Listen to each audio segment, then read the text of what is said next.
So you listed the different imaging modalities that you have at hand. Is there one thing that you preferred, or are you saying basically it just depends, body habitus, patient's presentation, that sort of thing, on what you would start with? I mean, ultrasound, obviously, it's easy. It's usually in an office.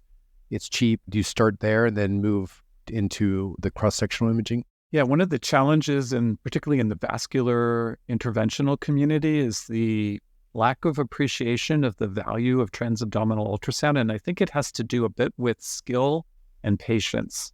You can definitely image the iliac veins with high reliability and on a routine basis.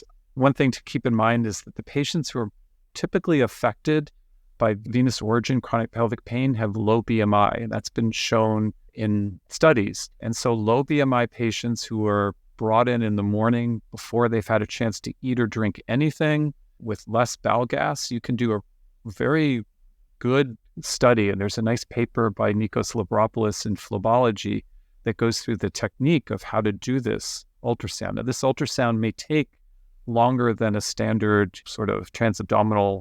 Are there fibroids? Are there no fibroids? Is there an ovarian mass or not? And it requires special expertise in the technologist as well as in the interpreting physician. But it's ultimately going to be something worth pursuing. I think, as you mentioned, it could be done in the office at the same time the patient comes in.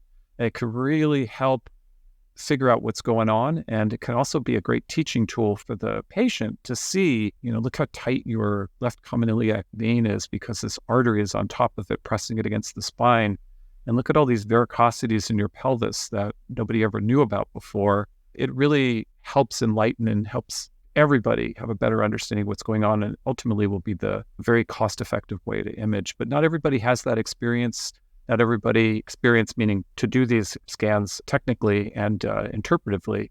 And so I think what works for you is best. And I think CT and MR can work very well as well. But I think ultimately, from a cost point of view to society, and maybe even from a radiation exposure point of view, getting toward transabdominal ultrasound as your vascular workup tool will be a desirable endpoint.